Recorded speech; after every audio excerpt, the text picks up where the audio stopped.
계시록 1장 4절부터 8절까지 말씀으로 구름을 타고 오시리라, 구름을 타고 오시리라, 이런 제목으로 말씀의 은혜를 나누고자 합니다. 초림 예수님은 죄인들을 구원하시기 위해서 오셨습니다. 재림 예수님은 이 세상을 심판하려고 오십니다.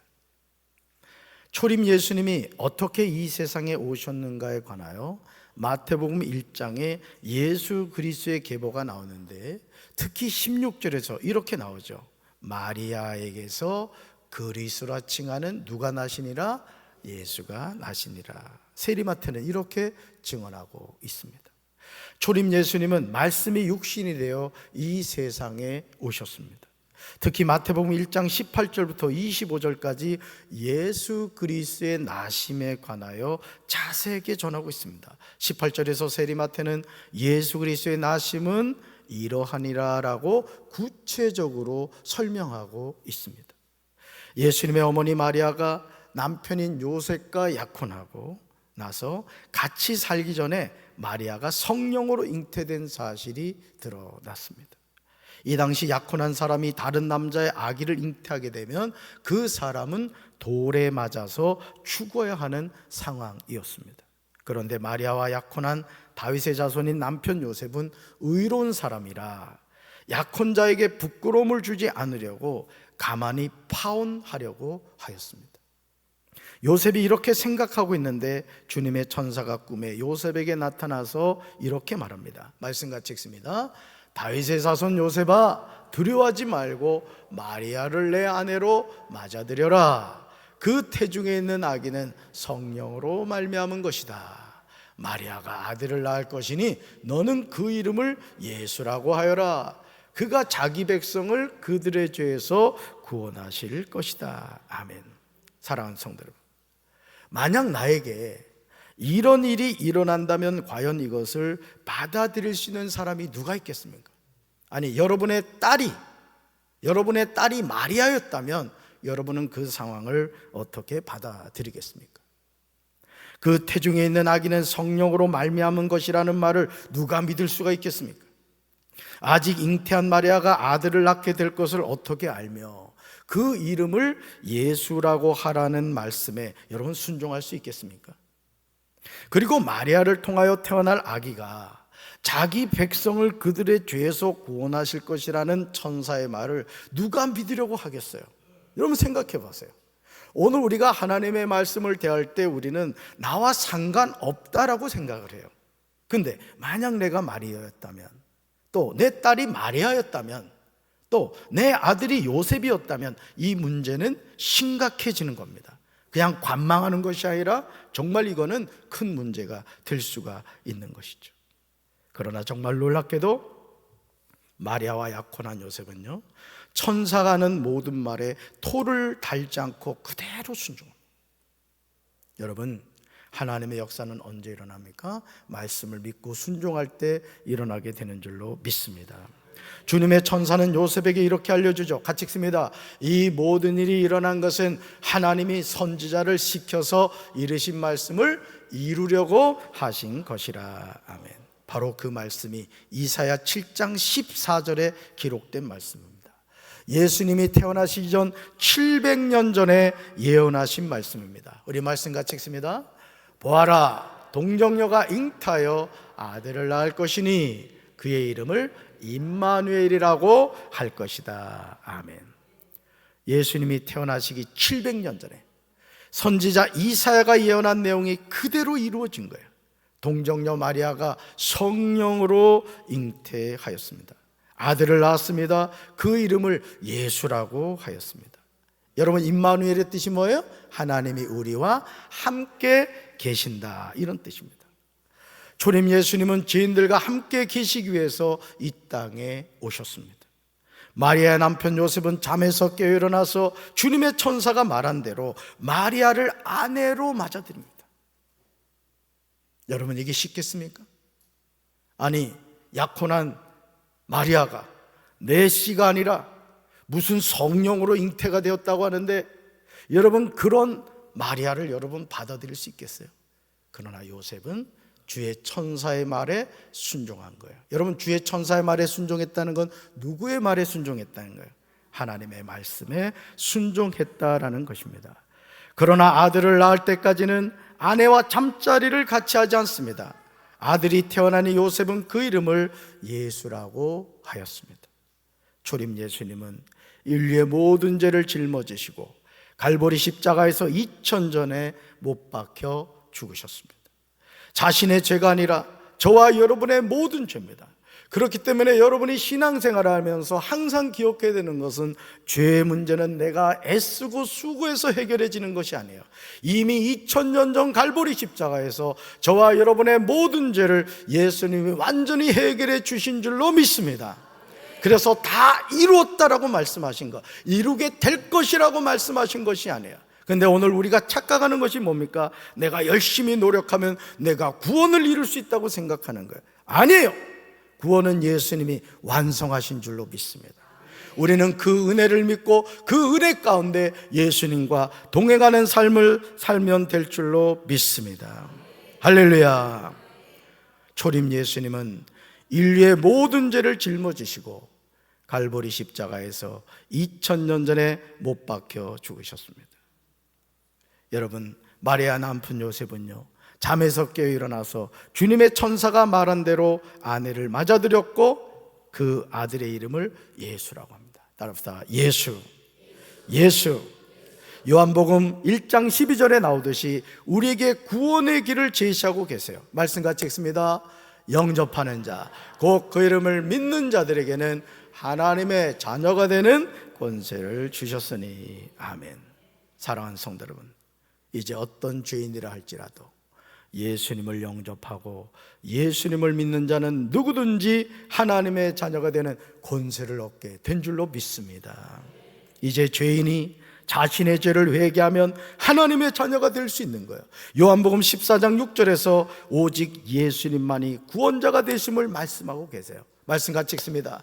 예수께서 이르시되 내가 곧 길이요 진리요 생명이니 나로 말미암지 않고는 아버지께로 올 자가 없느니라. 아멘. 따라합시다. 예수님만이 길이 되십니다. 예수님만이 진리가 되십니다. 예수님만이 생명이 되십니다. 할렐루야. 그래서 예수님으로 말미암지 않고는 아버지 하나님께로 갈 자가 없는 거예요. 이 세상에서 구원의 길은 오직 예수님이신 줄로 믿습니다. 우리는 이것을 명심해야 돼요. 예수님은 약속대로 이 구원의 길을 갈보리 십자가에서 완전하게 이루셨습니다. 우리 말씀 같이 읽습니다. 예수께서 신포도주를 받으신 후에 이르시되 다 이루었다 하시고 머리를 숙이니 영원히 떠나 가시니라. 아멘. 여기서 예수님이 말씀하시는 다 이루었다는 것은 구원의 길을 완성하셨다는 뜻이에요. 왜 예수님이 구원의 길을 완성해 놓으셨을까요? 만약 우리가 이 구원의 문제에서 내가 0.0001%라도 내가 예수님과 협력한다 그러면 우리는 교만할 수밖에 없어요. 그래도 말이지, 내가 모태신앙이야. 우리 아버지가 목사님이고 우리 아버지가 장로님이야. 우리 엄마가 기도 많이 하는 분이야. 그래서 내가 구원받은 거야. 착각입니다, 여러분. 구원은 예수 이름으로 받는 거예요. 예수님이 완성해 놓으신 줄로 믿습니다. 구원은요, 사람의 노력으로 얻는 것이 아니에요. 하나님의 아들이신 예수님이 2000년 전 갈보리 십자가에서 완전하게 이루신 구원의 길을 믿음으로 걸어가는 자가 얻게 될 줄로 믿습니다. 따릅시다. 구원은 전적인 은혜입니다. 아멘이십니까? 예수님은 고난을 받으시고 십자가에 못 박혀 죽으신 후에 사흘 만에 사망 권세를 깨뜨리시고 다시 살아나셨습니다. 사도행전 1장을 보시면 부활하신 예수님은 제자들에게 많은 증거로 친히 살아계심을 나타내시고 40일 동안 제자들에게 보이시며 하나님 나라의 일을 말씀하신 후에 하늘로 승천하셨습니다. 그렇다면 이것으로 예수님의 사명은 끝난 것일까요? 사도행전 1장 11절에 제자들이 자세히 하늘을 쳐다보고 있는데 흰옷 입은 두 사람이 그들 곁에 서서 이릅니다. 우리는 천사들이 하는 말을 통해 예수님의 재림을 알게 돼요. 말씀같이 읽습니다. 갈릴리 사람들아, 왜 서서 하늘을 쳐다보느냐? 너희 가운데서 하늘로 올라와 가신 이 예수님은 너희가 본 그대로 다시 오실 것이다. 아멘. 보세요. 너희 가운데 어디로 올라가신 이 예수님? 하늘로 올라가신 이 예수님이 너희가 본 그대로 다시 오실 것이다. 이게 뭐예요? 예수님의 재림인 거예요. 할렐루야. 사랑하는 성도 여러분, 지금 두 천사가 예수님의 제자들에게 하는 말이 무엇입니까? 너희 가운데서 하늘로 올라가신 이 예수님이 너희가 본 그대로 다시 오실 것이라는 말입니다. 두 천사는 예수님의 재림에 관하여 증언하고 있어요. 요한계시록 1장 5절 하반절부터 8절에는 예수님의 재림에 관한 말씀이 분명하게 나옵니다. 예수 그리스도는 허물과 죄로 죽었던 죄인인 우리를 사랑하시며 자기의 피로 우리의 죄에서 우리를 해방하여 주신 줄로 믿습니다. 우리를 아버지 하나님을 섬기는 제사장이 되게 하셨습니다. 사도 요한은 이 고백 후에 예수 그리스도께 영광과 능력이 영원히 함께하기를 바란다고 고백하고 있습니다. 그러면서 요한계시록 1장 7절에서 재림하실 예수님에 관하여 분명하게 예언하고 있어요. 우리말 성경으로 같이 읽습니다. 보십시오, 그분이 구름을 타고 오십니다. 각 사람의 눈이 그분을 볼 것이며 그분을 찔렀던 사람들도 볼 것이며 땅의 모든 민족이 그분으로 인해 통곡할 것입니다. 반드시 그렇게 될 것입니다. 아멘. 재림하실 예수님이 이 세상에 다시 오실 때 어떻게 오십니까? 재림 예수님은 구름을 타고 오신다는 거예요. 오늘 여러분 오전에도 우리가 다니엘서 말씀을 통해서 살펴봤습니다만 구름을 타고 오신다는 거예요.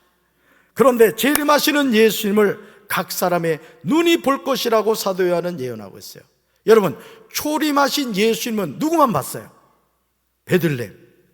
베들레헴에 있었던 목자들, 동방박사들, 몇몇 사람들만 초림 예수님을 볼 수 있었어요. 그런데 재림 예수님은 뭘 타고 오신다? 구름을 타고 오신다는 거예요. 그래서 이 지구에 있는 모든 사람들이 재림하시는 누굴 보게 된다? 예수님을 보게 된다. 아멘이십니까? 예수님을 찔렀던 사람들도 봅니다. 그리고 땅의 모든 족속이 예수님을 인하여 통곡을 하게 될 것이라고 합니다. 초림 예수님이 죄인을 구원하려고 오셨다면 재림 예수님은 이 세상을 심판하려고 오시는 거예요. 그러므로 요한계시록 1장 7절에서 볼지어다 내가 구름을 타고 오시리라고 말씀합니다. 이 말씀은 다니엘 7장 13절 말씀을 반영한 것으로 그리스도의 재림을 나타냅니다. 따릅시다. 그리스도의 재림. 그리스도의 재림. 이것은 예수님이 친히 확증하신 내용입니다. 데살로니가전서 4장 17절에서 사도 바울에 의하여 입증된 재림의 모습입니다. 우리 말씀 같이 읽습니다. 그 후에 우리 살아남은 자들도 그들과 함께 구름 속으로 끌어올려 공중에서 주를 영접하게 하시리니 그리하여 우리가 항상 주와 함께 있으리라. 아멘. 구름 속으로 끌어올려. 이게 뭐예요? 휴거하게 된다는 거예요. 구름 타고 오시는 예수님을 우리가 구름 속으로 끌어올려 맞이하게 된다는 거예요. 여기서 그리스도의 재림과 연결되어 나타나는 구름은 그리스도가 하늘로부터 재림할 때 위엄을 나타내는 초자연적인 현상이에요. 그런데 요한은 그리스도의 재림을 각 사람의 눈이 그를 보겠고 라고 합니다. 즉 그리스도의 재림이 공개적으로 나타남을 뜻하는 거예요. 그걸 생각해 봐요. 나는 예수님으로 구원받아서 재림하시는 예수님을 맞이하려고 구름 속으로 끌어올려 가는 거예요. 휴거하게 되는 거예요. 그런데 구원받지 못해서 그 구름 속에 계신 주님을 맞이하지 못한다고 생각해 봐요. 오늘 이 밤에 나온 모든 성도 여러분들은 재림하시는 예수님을 구름 속으로 끌어올려 맞이하는 신부들이 되기를 주님의 이름으로 축원합니다. 예수님의 초림은 극히 소수의 사람에게만 알려졌습니다. 그래서 예수님의 오심을 목격한 사람들이 예수님이 성육신 하셨음을 전하였습니다. 하물며 그리스도의 재림이겠습니까? 현재는 오직 그리스도인만이 그리스도의 재림을 사실로 인식하고 믿음으로 받아들입니다. 하지만 그리스도의 재림 때는 그리스도인뿐만 아니라 이 세상에 존재하는 모든 사람의 눈으로 분명하게 보게 된다는 거예요. 여러분, 하늘에 떠 있는 달을 지구촌에 있는 사람들은 보게 되죠.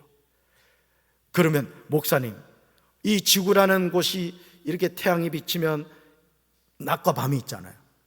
그러면 해가 비치는 곳은 보일 텐데 깜깜한 데는 어떻게 보이느냐고 그런 씨잘데기 없는 걱정을 하는 사람들인데, 걱정할 필요가 없어요. 하나님이 다 보게 하신다는 거예요. 아멘이십니까? 네, 그렇습니다. 요한계시록 1장 7절에서 구름을 타고 재림하시는 예수님을 보는 사람들이 누구인지가 나옵니다.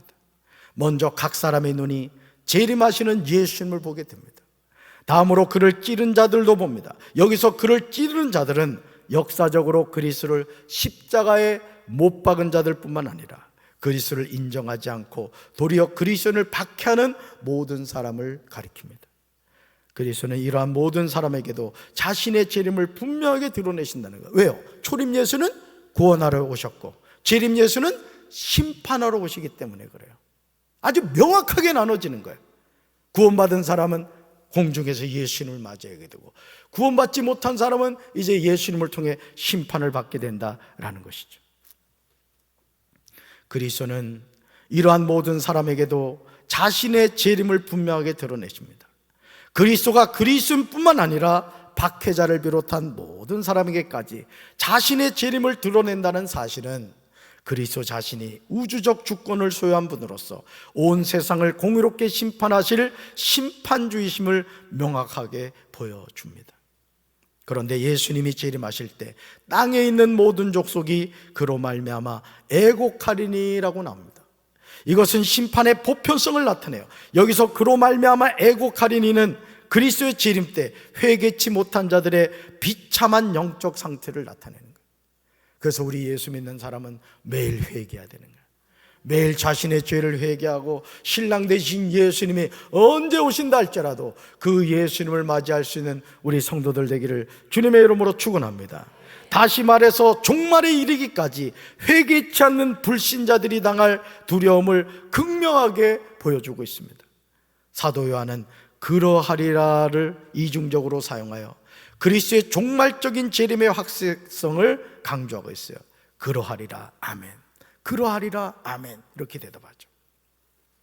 요한계시록 1장 8절에서 주 하나님이 자신이 누구인가를 직접 말씀하십니다. 우리 말씀 같이 읽습니다. 주 하나님이 이르시되 나는 알파와 오메가라, 이제도 있고 전에도 있었고 장차 올 자요 전능한 자라 하시더라 아멘. 여러분, 주 하나님이 어떤 분이십니까? 나는 알파와 오메가라고 하십니다. 이것은 하나님이 역사의 시작인 동시에 마지막이 되셔서 그 사이에 존재하는 모든 시대와 세대주가 되심을 나타내요. 하나님은 창조주와 심판주로서 모든 주권을 소유하고 계신 줄로 믿습니다. 이러한 하나님이 보증하신 그리스도의 재림은 확실한 거예요. 하나님은 어떤 분이십니까? 읽어볼까요? 이제도 있고 전에도 있었고 장차 올 자. 우리 하나님은 그런 분이죠. 이것은 요한계시록 1장 4절에 나오는 내용과 동일한 내용입니다. 영원히 살아계신 하나님, 영원히 자존하신 하나님의 성품을 묘사하죠. 하나님은 스스로 존재하시며 영원 불변하신 심판자이신 줄로 믿습니다. 하나님은 장차 오셔서 자신이 섭리하신 심판을 이루십니다. 바로 그 하나님은 전능자이시라 하시더라라고 사도 요한은 증언하고 있어요. 따라합시다. 하나님은 전능자라 하시더라. 아멘. 하나님이 전능자라는 말은 문자적으로 만물에 대한 하나님의 통치권을 나타냅니다. 이것은 곧 재림하셔서 심판하실 자가 분명히 가져야 할 속성입니다. 초림 예수님이 죄인들을 구원하셨듯이 재림 예수님은 모든 행위와 모든 은밀한 일을 선악간에 심판하시는 거예요. 양은 그 오른편에, 염소는 왼편에 두십니다. 악인은 영벌에, 의인들은 영생에 들어가게 하십니다. 얼마나 두려운 말입니까? 그러므로 데살로니가전서 5장에서 바울은 같이 읽어볼까요? 형제들아, 때와 시기에 관하여는 너에게 쓸 것이 없다고 하면서 같이 읽습니다. 주의 날이 도적같이 이룰 줄을 너희 자신이 자세히 알기 때문이라고 합니다. 이제 우리는 구름을 타고 오실 예수님을 맞이할 준비를 해야 될 줄로 믿습니다. 같이 읽어볼까요? 주님의 재림은 도둑같이 임합니다. 한 번 더요. 주님의 재림은 도둑같이 임합니다.